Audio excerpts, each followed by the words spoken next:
May mga sinaunang proyekto sa mundo na hanggang ngayon, hindi pa rin lubos maintindihan.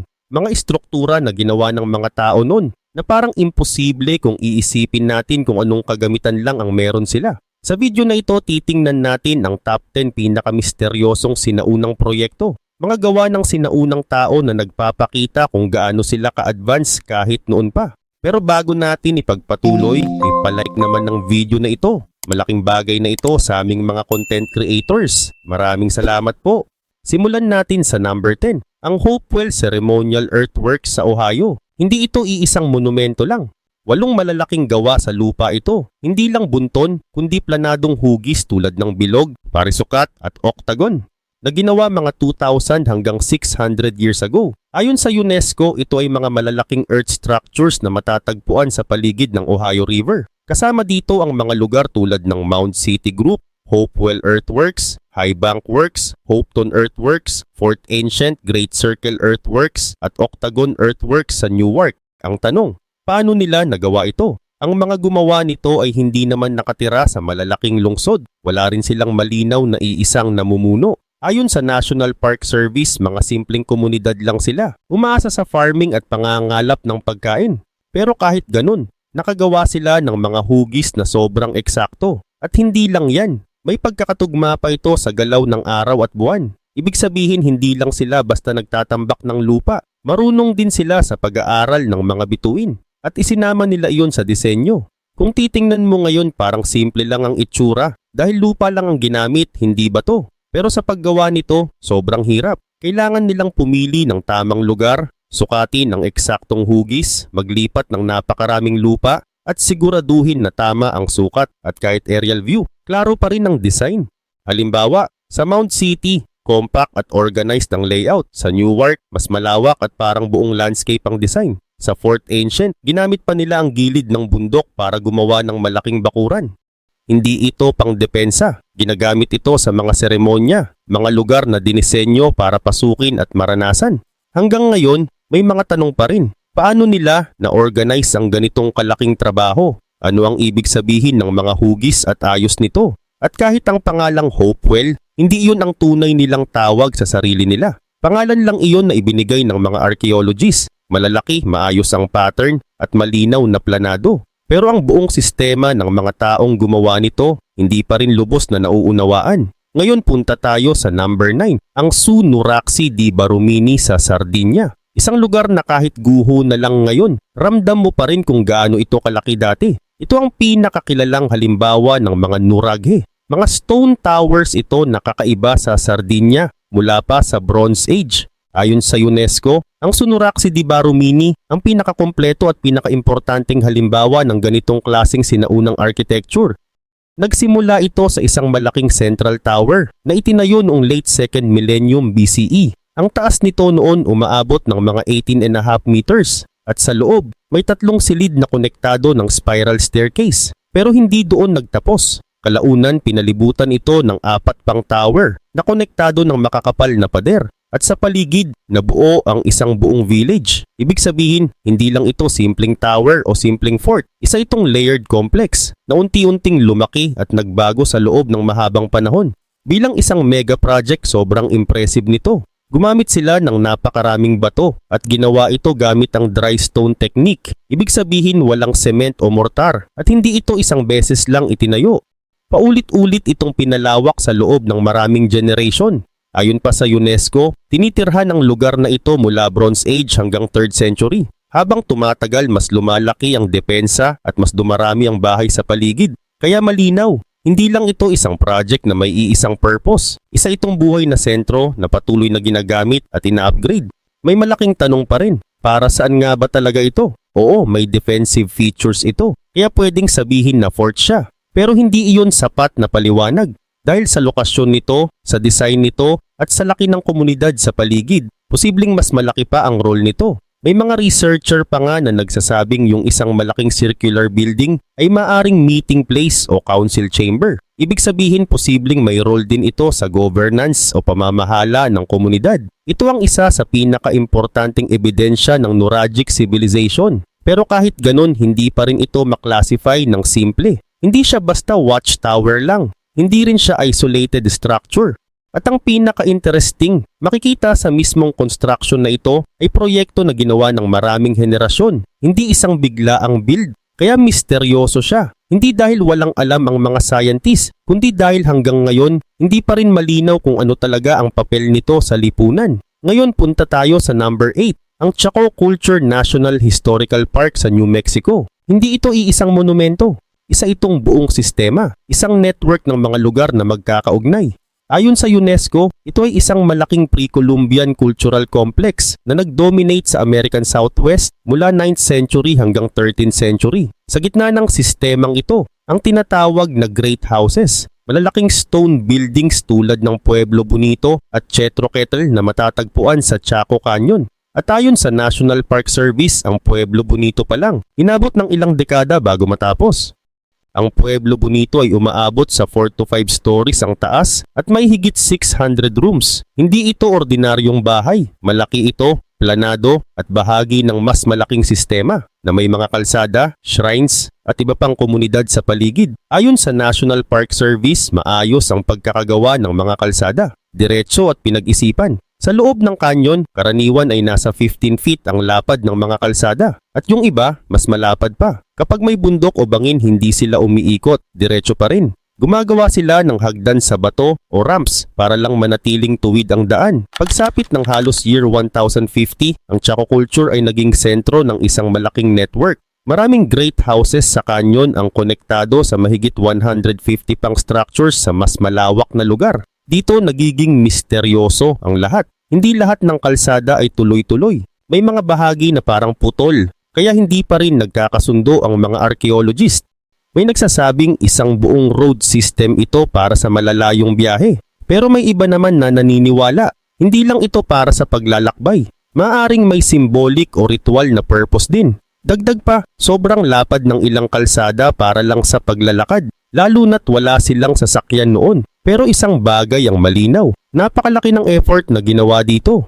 Kailangan nilang magdala ng kahoy mula sa malalayong bundok, magtayo ng malalaking gusali at gumawa ng mga kalsada sa mahirap na lugar na diretsyo pa rin hanggang ngayon. Pagsapit ng 1100 hanggang 1200, bumagal ang construction at nagbago ang gamit ng lugar. Hindi lang ito isang lungsod, isa itong buong lugar na planado at maayos ang pagkakagawa. At hanggang ngayon wala pa ring iisang malinaw na paliwanag. Ngayon punta tayo sa number 7, ang Cahokia Mount sa Illinois. Isa ito sa pinakamalaki at pinakaambisyosong proyekto sa pre-Columbian North America. Malapit ito sa Collinsville, malapit din sa St. Louis. Sa kasagsagan nito, mga 1,050 hanggang 1,150.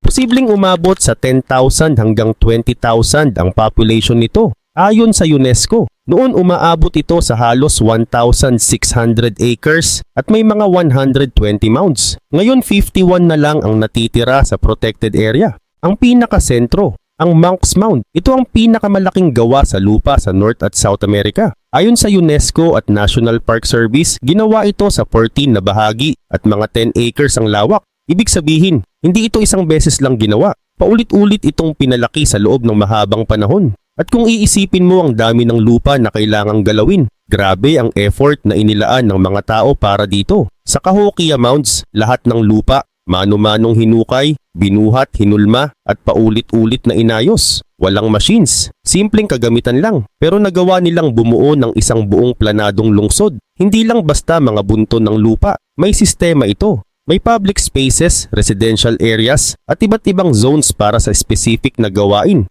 Mayroon din silang tinatawag na woodhenge, isang bilog na gawa sa kahoy na ginagamit para subaybayan ang galaw ng araw, parang sinaunang observatory. May pader din o palisade na nakapalibot sa bahagi ng city. Ibig sabihin sabay-sabay nilang ginagawa ang construction sa iba't ibang level. May mga mound para sa public buildings, may iba para sa mga leader, at meron ding ginagamit bilang libingan o palatandaan sa ayos ng lungsod. Pero ang tunay na misteryo, hindi kung malaking city ba ito? Dahil malinaw na iyon. Ang tanong ay, paano ito pinatakbo? Paano nila na-organize ang ganitong kalaking sistema? At bakit ito biglang lumaki? Tapos bumagsak din? Ayon sa University of California, Berkeley, posibleng dahilan ng baha, tagtuyot, kakulangan sa resources at iba pang environmental problems pero hindi pa rin kumpleto ang sagot. Sa madaling salita, Alam natin kung paano ito lumaki. Pero hindi pa rin sigurado kung bakit ito nawala. Isang bagay lang ang malinaw.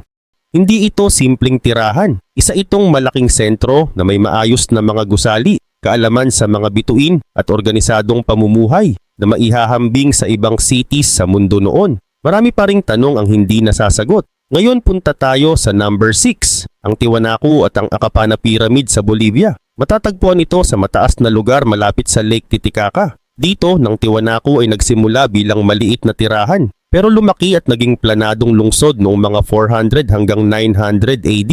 Maraming bahagi ng lungsod ang gawa sa adobe, kaya nawala rin sa paglipas ng panahon. Pero ang ceremonial core, nananatili pa rin gawa sa bato. Ayon sa UNESCO, ang core nito ay sentro ng komunidad at pananampalataya na maayos ang ayos at nakaharap sa 4 na direksyon. Sa loob nito, ang pinakamalaki at pinakakapansin-pansin ay ang Akapana Pyramid. Isa itong structure na may 7 layers na magkakapatong. At umabot ito sa higit 18 meters ang taas. Kahit sira na ngayon, makikita mo pa rin kung gaano kalaki ang plano at effort na inilaan dito. Pero hindi lang ito isang pyramid. Bahagi ito ng mas malaking complex na may iba pang structures tulad ng Kalasasaya, Pumapunku at iba pang temples at palaces. Ibig sabihin, hindi lang ito religious site, isa itong sentro ng politika at lipunan. At hindi lang iyon, ang mga tao rito ay nakagawa rin ng advanced agriculture system.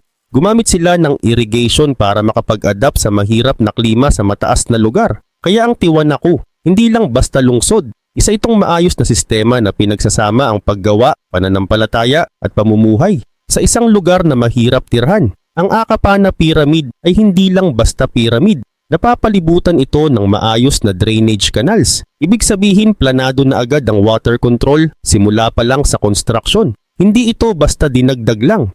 Dito makikita na magkasabay nilang iniisip ang building at ang environment. Pero dito nagiging mas misteryoso ang lahat. Dahil ayon sa mga bagong pag-aaral, posibleng mas maliit lang ang nakikita natin ngayon kumpara sa totoong laki ng lugar noon. Isang report mula sa UNESCO Courier na gumamit ng drone mapping ang nagpakita na mali ang dating estimate. Mas malaki pala ang sakop ng Tiwanaku kaysa sa inaakala.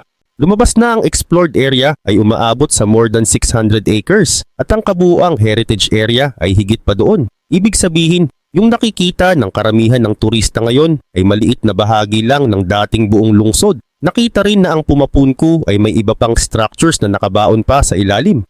Kaya habang mas nadidiscover pa ang lugar, lalo ring lumalawak ang misteryo. Dahil kung ganito kalaki ang nadagdag sa modern survey pa lang, ibig sabihin hindi pa rin kumpleto ang alam natin. Ang Akapana, hindi lang simpleng guho ng pyramid. Isa itong maliit na bahagi ng mas malaking history na unti-unti pa lang natin nabubuo. Alam ng mga archaeologist ang basics na isa itong malaking ceremonial at political center na may advanced stonework, drainage system at malawak na impluensya. Pero kahit ganun, marami pa ring kulang dahil maraming bahagi ng lungsod ang gawa sa adobe na madaling masira at mawala sa paglipas ng panahon. Kaya ang natitira ngayon parang tip lang ng iceberg. Malaki, planado at technically advanced pero hindi pa rin buo ang nakikita natin. Ngayon punta tayo sa number 5, ang Caral Supe sa Peru. Sa unang tingin, hindi ito mukhang misteryoso. Walang malalaking guho at pader na sira. Mukha lang siyang simple, malinis, maayos at tahimik. Pero doon mismo nagiging interesting. Ayon sa UNESCO, ang lugar na ito ay nasa 5,000 years old. Matatagpuan ito sa isang tuyong lugar malapit sa Sup River Valley. At sakop nito ang mahigit 700 acres. Hindi ito nag-iisa. Isa ito sa 18 na lungsod, bahagi ng mas malaking sistema. At ang Caral, ang pinakasentro nito.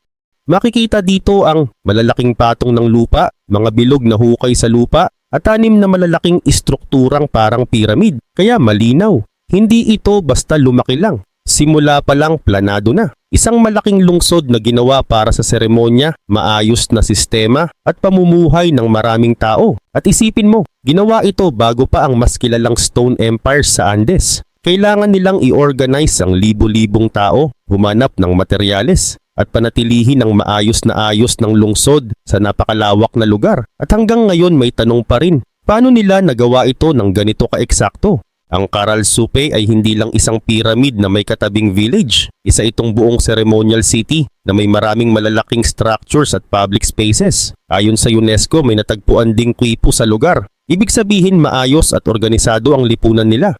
Pero kahit may ganitong ebidensya, hindi pa rin malinaw kung paano eksaktong gumagana ang sistema nila. Ang masasabi lang, hindi ito simpleng maliit na komunidad. Kailangan nito ng mas advanced na organisasyon at dito pumapasok ang misteryo. Paano nagawa ng ganitong kalaking city na mabuo ng maayos sa napakaagang panahon? At paano ito gumana kung wala ang mga bagay na inaasahan natin sa ibang sinaunang civilization? Halimbawa, walang malalaking sculpture, walang malinaw na sulat na nagpapaliwanag sa sistema nila. Ang makikita mo lang, ang layout, ang design, ang laki ng structures. Parang sinasabi ng lungsod ang kwento nito, pero walang direktang paliwanag. Kahit yung kwipo, hindi rin sapat para ipaliwanag ang lahat. Oo, ipinapakita nito na organisado ang sistema, pero hindi nito sinasabi ang buong kwento. Kaya ang karal, parang tahimik na lungsod, malinaw na importante, malinaw na planado, pero kulang ang detalye para maintindihan natin ng buo. Isa pang dahilan kung bakit maayos pa rin ang kondisyon nito, maaga itong iniwan at late na nadiskubre. Dahil doon na-preserve ang structures, pero kapalit nito, walang tuloy-tuloy na history na magpapaliwanag sa susunod na henerasyon. Kaya ngayon lahat ng alam natin galing lang sa archaeology. Sa madaling salita, isang napakalaking ancient city na malinaw ang itsura, pero hindi pa rin malinaw ang buong kwento. Isang simula ng civilization na hindi pa natin lubos na iintindihan. Ngayon punta tayo sa number 4, ang Monte Dacodi sa Italy. Isa ito sa pinakakakaibang monument sa Europe dahil hindi ito mukhang karaniwang sinaunang lugar. Hindi ito bilog na bato, hindi ito libingan, hindi rin kuweba na ginagamit sa seremonya. Ang itsura nito parang isang malaking altar na may mahabang ramp papunta sa taas. Ayon sa opisyal na heritage description ng Italy, sa itong sinaunang lugar na ginamit noong 4th hanggang 3rd millennium BCE. Ang pangunahing bahagi nito, isang patong-patong na altar na inaakyat gamit ang mahabang daan pataas. At ang pinaka-interesting, unique ito, walang ibang lugar na eksaktong katulad nito. Ang Monte Dacodi, hindi ito simpleng patag na lugar sa gitna ng field. Nasa loob ito ng isang lugar kung saan magkakaugnay ang seremonya, libingan at ang mismong paligid. Ayon sa mga pag-aaral, isa itong kakaibang uri ng structure sa buong Mediterranean noong 4th millennium BCE. Sa pinakaunang phase nito, may core itong parang putol na pyramid. Paglipas ng panahon, tinabunan ito ng mas malaking structure na may kaparehong design. Ibig sabihin, hindi ito isang beses lang itinayo. Isa itong project na paulit-ulit na binago at pinalaki sa loob ng maraming henerasyon. Makikita rin sa site ang mga bakas ng mas lumang templo, mga sacrificial stones, mga libingan, at may mga bahagi rin ng sinaunang tirahan. Kaya malinaw, hindi ito simpleng istruktura. Isa itong sentro ng gawain ng buong komunidad. Pero ang problema, kahit malinaw ang itsura nito, hindi pa rin malinaw ang dahilan kung bakit ito ginawa. May mga researcher na nagko-compare nito. Parang kahawig ito ng ibang patong-patong na istruktura sa mundo. Pero hindi ibig sabihin na magkaugnay sila. Debate pa rin kung saan galing ang idea ng ganitong design. At kahit ang official explanation, hindi rin nagbibigay ng iisang sagot. Mas tinitingnan ito bilang isang lugar kung saan nagsasama ang araw-araw na buhay at mga seremonya ng mga tao noon. May mga palatandaan sa mga bato, sa paligid at sa ayos ng lugar. Pero walang malinaw na paliwanag, walang nakasulat, walang direktang kwento. Kaya kahit malinaw na nakikita ang istruktura, nakatago pa rin ang tunay na kahulugan nito. At yun ang dahilan kung bakit hindi ito basta nakakalimutan. Malaki ito, maaga itong ginawa at kakaiba ang design. May mahabang daan pataas, may mas lumang istruktura sa ilalim. At sa paligid, may bakas ng pamumuhay, seremonya at mas malaking sagradong lugar. Mukhang malinaw kung ano ang nakatayo. Pero hindi pa rin malinaw kung bakit ito ginawa sa ganitong paraan. At iyon ang tunay na misteryo. Ngayon punta tayo sa number 3, ang Heart of Neolithic Orkney sa Scotland. Matatagpuan ito sa mainland ng Orkney, sa hilagang bahagi ng bansa. Isa ito sa pinaka-impressive na sinaunang lugar sa mundo. Ayon sa UNESCO, binubuo ito ng 4 na pangunahing site, ang Maeshowe, Standing Stones of Stennes, Ring of Brodgar at ang Skara Brae. Magkakasama ang mga ito sa isang maliit na lugar, pero bumubuo ng isang buong seremonyal at lugar na tinitirhan ng mga tao. At ang edad nito, mga 5,000 years. Hindi ito iisang monument lang. Isa itong buong system na ginawa sa loob ng maraming siglo. May libingan, mga tirahan, mga nakatayong bato, at malalawak na bukas na lugar. Lahat planado na magkasama. Parang isang buong lugar kung saan namuhay ang mga tao noon. At hanggang ngayon pinag-aaralan pa rin. Ayon sa UNESCO, Ang Heart of Neolithic Orkney ay isang malaking cultural landscape na malinaw na nagpapakita kung paano namuhay ang mga tao 5,000 taon na ang nakalipas. Mas maiintindihan mo ito kapag tiningnan mo ang bawat bahagi at kung paano sila konektado sa isa't isa. Halimbawa, ang Skara Brae. Isa ito sa pinakamaayos na napreserbang sinaunang tirahan. Sa Northern Europe, may mga bahay na gawa sa bato, may mga daanan na magkakadugtong at may built-in na gamit sa loob. Parang kumpletong komunidad na nakapreserve. Sunod, ang Maeshowe. Isa itong libingan na sobrang eksakto ang design. Tuwing pinakamahabang gabi ng taon, tumataas ang araw at eksaktong tumatama ang liwanag sa loob ng silid. Ibig sabihin, planado ito base sa galaw ng araw. May kinalaman ito sa langit. Meron ding standing stones of Stennes. Isa itong maagang halimbawa ng Henge Monument. At ang Ring of Brodgar, isang napakalaking bilog na bato na may lawak na mga 130 meters at napapalibutan pa ng hinukay na kanal. Kung pagsasamahin mo lahat, makikita mo na hindi lang ito iisang project. Iba-ibang klase ng effort ang kailangan dito. Ang Skara Brae para sa pamumuhay. Ang Maeshowe para sa libing at pag-align. Ang Stennes at Brodgar para sa mga seremonya at maayos na ayos ng lugar. Lahat ng ito pinapakita na ang mga tao noon marunong silang mag-organize ng maraming tao at may malinaw na plano. Hindi lang sa paggawa, kundi may kahulugan din. At tandaan, nasa hilagang bahagi ito ng Britain. Malayo ito sa mga kilalang sentro ng sinaunang mundo. Pero dito nakagawa sila ng malaking lugar para sa seremonya bago pa sumikat ang ibang European empires. Dito nagiging misteryoso ang lahat. Paano nagtutulungan ang mga istrukturang ito? Bakit dito nila ito ginawa? Paano nila pinagsama ang lahat sa iisang sistema? Marami nang nadiskubre. Pero hindi pa lahat malinaw. Pero wala silang iniwang sulat na magpapaliwanag ng lahat. Kaya inuunti-unti pa ring buuin ang kwento. Dagdag pa rito, ayon sa Historic Environment Scotland, may mas malawak pang lugar na pinag-aaralan sa paligid. Kasama dito ang Ness of Brodgar na nasa pagitan ng Ring of Brodgar at Standing Stones of Stennes. Ipinapakita nito na hindi lang hiwa-hiwalay na monumento ang mga ito. Magkakaugnay ang lahat at sa paggawa pa lang, kailangan na ng malaking effort. Ibig sabihin, gumastos sila ng napakaraming oras at lakas para sa mga bagay na hindi lang praktikal, kundi may mas malalim na kahulugan. At yun ang pinaka-interesting, isang buong lipunan na nag-invest ng napakalaking effort sa isang system na hanggang ngayon hindi pa rin natin lubos maintindihan.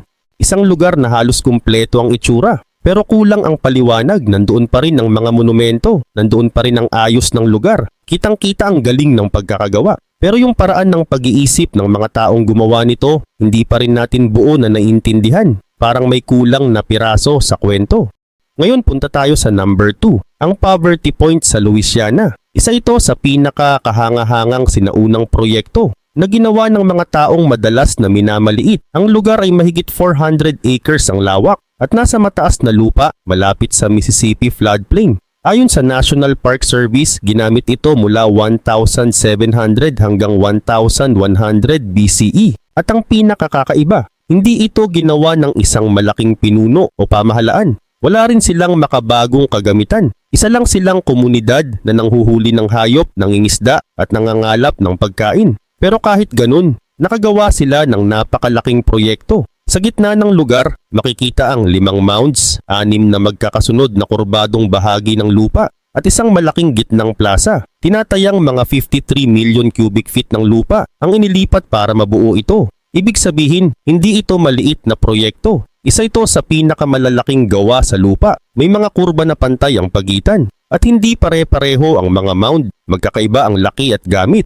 Ibig sabihin planado ang buong ayos. Hindi lang ito paminsang ginagamit na lugar. May mga taong nakatira rito, nagtatrabaho, at paulit-ulit na bumabalik sa parehong lugar sa loob ng maraming henerasyon. Kahit lupa lang ang ginamit, sobrang laki pa rin ng effort. Kailangan ng maayos na plano. At bahagi ito ng malaking network na umaabot ng daan-daang milya ayon sa National Park Service. Ibig sabihin, hindi lang ito isolated na lugar. Isa itong sentro kung saan nagtatagpo ang mga tao, produkto at ideya. Pero kahit na may ganitong network, hindi pa rin ito nasasagot ang pinakamahalagang tanong. Bakit ganito ang design nito? At paano nila na-organize ang ganitong kalaking proyekto? Ayon sa National Park Service, alam natin ang itsura at paggawa. Pero hindi pa rin malinaw kung bakit. Kayang pag-aralan ng mga researcher ang mga nahukay na bagay. ang mga bakas ng pagkain at ang mga gamit na galing sa trade, kaya nilang tantiyahin kung gaano kalaking effort ang inilaan. Pero kahit ganun, may isang bagay na hindi pa rin malinaw. Bakit ganito ang design? Bakit ganito ang hugis ng mga kurba? Bakit ganito ang arrangement? At bakit dito mismo ginawa? Wala pa ring eksaktong sagot. At iyon ang dahilan kung bakit misteryoso ang poverty point. Malinaw ang physical evidence, pero ang tunay na dahilan sa likod nito parang nakatago pa rin. Dagdag pa rito, ayon sa National Park Service, less than 1% pa lang ng buong site ang naaabala o nahukay. Ibig sabihin, halos buo pa ang mga natitirang ebidensya at marami pang pwedeng matuklasan. Alam natin na ito ay isang tirahan, isang lugar para sa seremonya at bahagi ng malaking trade network. Alam din natin na napakalaking effort ang kailangan para mabuo ito. Pero ang pinakamahalagang tanong, ano ang ibig sabihin ng buong ayos nito? Hindi pa rin malinaw. Walang malalaking estatwa, walang nakasulat na paliwanag, walang templong bato na madaling basahin. Sa halip, isang napakalawak na design sa lupa ang naiwan. At doon natin nakikita kung gaano ka-advance ang mga sinaunang tao sa North America. Isang proyekto na parehong malinaw at misteryoso. Ngayon punta tayo sa number 1, ang Baalbek sa Lebanon. Isa ito sa pinaka-impressive na ancient construction sites sa mundo. Pinagsasama nito ang Roman architecture at sobrang laki ng paggamit ng bato. Ayon sa UNESCO, ang Baalbek ay isang napakalaking sanctuary na itinayo sa loob ng mahigit 200 years sa paanan ng Anti-Lebanon Mountains sa Bekaa Valley. Sa panahon nito, isa ito sa pinaka-importanting religious sites sa Roman world. Makikita dito ang mga templo ng Temple of Jupiter, Temple of Bacchus, Temple of Venus at Temple of Mercury. Pero ang pinakakilala, ang tinatawag na Trilithon, tatlong napakalalaking bato na bahagi ng foundation ng Temple of Jupiter. At hindi lang basta malaki, isa ito sa pinakamalalaking bato na ginamit sa construction sa buong sinaunang mundo. Ang templo mismo, napapalibutan ng mga haligi na umaabot ng 20 meters ang taas. Pero ang mas nakakagulat, ang laki ng mga bato sa ilalim. May natuklasan pa nga sa quarry na mas malaki pa, na tinatayang umaabot ng halos 1,600 tons. Isipin mo yun, isang bato lang, ganyan kabigat. At hanggang ngayon pinag-uusapan pa rin kung paano nila ito nagawa.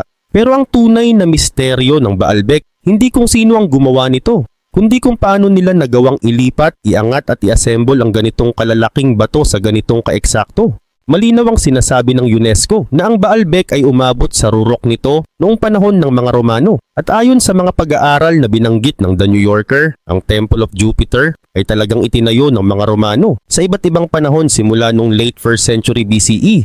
Ibig sabihin, alam natin kung sino ang gumawa, alam natin kung kailan. Pero dito nagsisimula ang tunay na tanong. Kasi kahit ang mga archaeologist, naguguluhan pa rin sa isang bagay. Hindi lang basta malalaki ang mga bato, parang masyadong malaki para sa kailangan. Parang hindi praktikal. Kaya ang tanong, bakit ganito kalaki ang ginawa nila? Hindi naman kailangan pero ginawa pa rin. At hindi lang iyon, may isa pang malaking problema. Paano nila inilipat ang mga bato? Ang quarry kung saan kinuha ang mga ito, malapit lang sa site at mas mataas ng kaunti ang lugar. Ibig sabihin posibleng mas madali itong islide pababa. Pero kahit ganun, ang paggalaw ng bato na tumitimbang ng daan-daang tonelada at minsan higit 1,000, kailangan nito ng sobrang maayos na plano. Ayon naman sa Smithsonian Institution, may ilang bato pa nga na iniwan na lang sa quarry dahil sobrang laki at hindi na kayang ilipat. Ibig sabihin kahit sila mismo may limitasyon. Kaya ang misteryo ng Baalbek hindi tungkol sa sino o totoo ba ito. Alam natin ang sagot doon. Ang hindi pa rin malinaw, ang eksaktong proseso at higit sa lahat, ang dahilan kung bakit nila pinili ang ganitong sobrang laki. Dagdag pa rito, hindi lang ito simpleng Roman construction. Ayon sa UNESCO, itinayo ito sa ibabaw ng mas naunang mga istruktura. Ibig sabihin, may mas lumang kasaysayan ng lugar. Pinaghalo dito ang Roman architecture, lokal na tradisyon at sinaunang relihiyon ng rehiyon. Dito sumamba ang mga tao sa tinatawag na Romanized Triad ng Heliopolitan Triad. Pero bago pa dumating ang mga Romano, sagrado na ang lugar na ito. Kaya ang Baalbek hindi lang isang construction project. Isa itong lugar kung saan nagsama ang lumang paniniwala, lokal na kultura at ambisyon ng Roman Empire. At kahit kumpleto ang ebidensya, nandoon ang lahat. Pero bakit ganito kalaki? Doon nagiging misteryo ang Baalbek.